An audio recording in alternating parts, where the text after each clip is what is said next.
So hello students, welcome back to Prakashan classes once again. और आज हम लोग सीखेंगे chapter number 1 nature and purpose of business, business studies class 11। Class 11 का जो फर्स्ट चैप्टर है nature and purpose of business, उसका फर्स्ट वीडियो ऑलरेडी अपलोडेड है।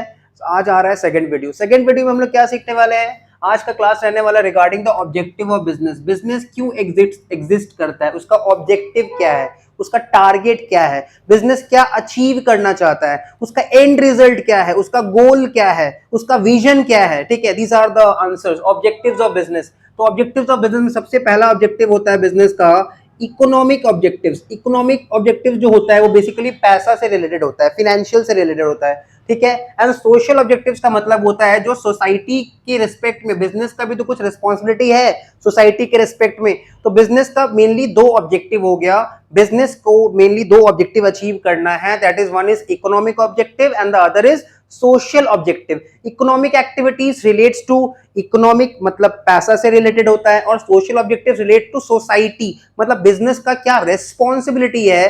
ठीक है, क्या लाइबिलिटी है, क्या रेस्पॉन्सिबिलिटी है, क्या डेट्स है, क्या उधारी है, क्या ओइंग्स है regarding society. Now economic objectives के अंदर सबसे पहला ऑब्जेक्टिव होता है अर्निंग प्रॉफिट। बिजनेस का एक इंपॉर्टेंट ऑब्जेक्टिव होता है कि उसको प्रॉफिट अर्न करना पड़ेगा। अगर कोई बिजनेस प्रॉफिट अर्न नहीं करेगा तो वो ग्रो नहीं कर पाएगा। तो इट्स वेरी इंपॉर्टेंट कि बिजनेस प्रॉफिट अर्न करे, ज्यादा से ज्यादा प्रॉफिट अर्न करे, और प्रॉफिट्स के साथ उस बिजनेस में भी ग्रोथ आएगा। जब प्रॉफिट्स आएगा बिजनेस में तो उस बिजनेस में ग्रोथ आएगा, ग्रोथ आएगा तो बिजनेस अपना एंटरप्राइज को, अपना एंटिटी को एक्सपैंड कर पाएगा। ठीक है, हम लोग अगर हम लोग एक स्टेट में बिजनेस कर रहे हैं तो हम लोग दूसरा स्टेट में अपना एंटरप्राइज स्टार्टअप कर सकते हैं, ब्रांच स्टार्टअप कर सकते हैं। तो बिजनेस को एक्सपैंड करने के लिए, नया मशीनरीज परचेज करने के लिए बिजनेस में ग्रोथ होना जरूरी है। और ग्रोथ कैसे आएगा? प्रॉफिट अर्न करने के साथ। तो it's very important, it is one of the major objective of business to earn profit. Earning profit is the main objective of business, it is one of the most economic objective of business. तो economic objective में सबसे पहला objective क्या होता है? Earning profit. Second क्या आ रहा है? सेकंड आ रहा है मार्केट स्टैंडिंग। मार्केट स्टैंडिंग का मतलब क्या होता है? Market share. कोई भी प्रोडक्ट, कोई भी बिजनेस अपना प्रोडक्ट का मार्केट शेयर कितना कैप्चर कर पा रहा है। जैसे आज देखिए, हम लोग देखते हैं soft industry, cold drink industry का अगर हम देखें, कोल्ड ड्रिंक्स के बारे में अगर हम जाने तो कोको कोला हो गया, थम्स अप हो गया, ये लोग मार्केट शेयर कैप्चर कर रखा है। whenever we say that हम लोग को कोल्ड ड्रिंक्स पीना है तो हमारे दिमाग में सबसे पहला आता है कि थम्स अप पीना है, या फिर कोको कोला पीना है, या फिर स्प्राइट पीना है। हम लोग आरसी कोला या फिर अदर प्रोडक्ट्स के बारे में बाद में सोचते हैं। मतलब मार्केट शेयर, ज्यादा मार्केट किसने कैप्चर कर रखा है? Thums Up, Sprite, Coca Cola, इन सब प्रोडक्ट्स ने ज्यादा मार्केट कैप्चर कर रखा है। तो कोई भी बिजनेस का ऑब्जेक्टिव होता है कि वो अपना प्रोडक्ट के थ्रू, अपना प्रोडक्ट के द्वारा मार्केट शेयर कैप्चर करे, जिससे ज्यादा से ज्यादा कस्टमर्स वो अपने अंदर ग्रैब कर सके, दैट इज मार्केट स्टैंडिंग। तो एक बिजनेस का ऑब्जेक्टिव होता है कि वो ज्यादा से ज्यादा मार्केट स्टैंडिंग या फिर मार्केट शेयर को कैप्चर कर सके। नेक्स्ट आता है इनोवेशन। बिजनेस को इनोवेटिव होना पड़ेगा, बिजनेस को नया नया आइडियाज लाते रहना पड़ेगा। इनोवेशन का मतलब क्या होता है? To come up with new ideas. ठीक है, इनोवेशन का मतलब क्या हो गया? To come up with new ideas. Business सोचेगा कि हम लोग अपना मेथड ऑफ प्रोडक्शन को कैसे चेंज करें। अगर हम लोग एक लेबर इंटेंसिव टेक्नोलॉजी है, लेबर इंटेंसिव टेक्नोलॉजी को बिलोंग करता है अगर फर्म, मतलब हम लोग मैनुअल वर्क फोर्स से ज्यादा काम करते हैं, तो हम लोग को सोचना चाहिए कि वी नीड टू स्विच, हम लोग को चेंज करना चाहिए खुद को कैपिटल इंटेंसिव टेक्नोलॉजी में। मतलब हमको मशीनरीज यूज करना चाहिए। अगर हम मैनुअली वर्कर से अपना काम करवाते हैं, प्रोडक्ट बनवाते हैं, तो इट इज इंपॉर्टेंट कि हम लोग मशीनरीज में स्विच करें, जिससे हमारा प्रोडक्शन फास्टर हो सकता है। ठीक है, प्रोडक्शन का पेस इंक्रीज होगा, ज्यादा प्रोडक्शन कर पाएंगे तो सेल ज्यादा होगा, सेल ज्यादा होगा तो प्रॉफिट ज्यादा अर्न कर पाएंगे। तो बिजनेस को इनोवेटिव होना पड़ेगा, अपना मेथड ऑफ प्रोडक्शन को चेंज करना पड़ेगा, पुराना आउटडेटेड मेथड्स ऑफ प्रोडक्शन को अवॉइड करना चाहिए, जो अपग्रेडेड टेक्नोलॉजी है उसके थ्रू प्रोडक्शन करना चाहिए। तो business has to be innovative. Innovation is one of the main objective of business, main economic objectives of business. तो हमने अभी तक 3 इकोनॉमिक ऑब्जेक्टिव देख लिया। पहला था अर्निंग प्रॉफिट, दूसरा था मार्केट स्टैंडिंग, और तीसरा था इनोवेशन। नेक्स्ट आता है physical and financial resources. Physical resources का मतलब होता है मशीनरीज। एक बिजनेस को ऑब्जेक्टिव होना चाहिए कि वो advance technology, advance machineries purchase करे। ठीक है, और उसका बेस्ट यूटिलाइजेशन करे। एडवांस मशीनरीज परचेज करेंगे तो प्रोडक्शन इंक्रीज होगा, प्रोडक्शन इंक्रीज होगा तो अगेन सेल इंक्रीज होगा, सेल इंक्रीज होगा तो प्रॉफिट इंक्रीज होगा। एंड फाइनेंशियल रिसोर्सेज मतलब रुपया पैसा का सही से इस्तेमाल करे, सही से उसका यूज करे, उसका वेस्टेज ना करे। जब हम पैसा को सही से यूटिलाइज करेंगे, रुपया पैसा को जब सही से यूटिलाइज करेंगे तो उससे हम लोग अपना best outcome, best result achieve कर सकते हैं। ठीक है, फालतू का लोन नहीं लेना है, जितना दरकार है उतना ही हम लोग को लोन लेना है, क्योंकि लोन के ऊपर तो इंटरेस्ट भी भरना पड़ेगा। तो फ्री का अगर लोन लेके बैठ जाएंगे तो फालतू का इंटरेस्ट भी लगेगा। इसलिए बिजनेस का ऑब्जेक्टिव होना चाहिए, टारगेट होना चाहिए कि फाइनेंशियल रिसोर्सेज मतलब रुपया पैसा, और फिजिकल रिसोर्सेज का मतलब होता है मशीनरीज, इक्विपमेंट्स, बिल्डिंग, ये सब उसको ज्यादा से ज्यादा एक्सपैंड करना चाहिए, लेकिन वही वाला एक्सपैंड करना चाहिए, वही एसेट परचेज करना चाहिए जो बिजनेस के लिए फायदेमंद रहे, जो बिजनेस के लिए प्रॉफिटेबल रहे। Next, productivity. बिजनेस का टारगेट होना चाहिए कि उसको हर साल अपना प्रोडक्टिविटी इंक्रीज करना चाहिए। अगर लास्ट ईयर हम लोगों ने 1000 टन प्रोडक्शन किया था तो इस साल हमारा टारगेट होना चाहिए कि हम लोग को ट्राई करना है कि हमारा प्रोडक्शन एटलीस्ट 1000 टन से ज्यादा हो। लास्ट ईयर हमारा प्रोडक्शन अगर 1000 टन था, लास्ट ईयर हमने अगर प्रोडक्शन 1000 टन किया था, तो इस साल हमारा टारगेट होना चाहिए दैट वी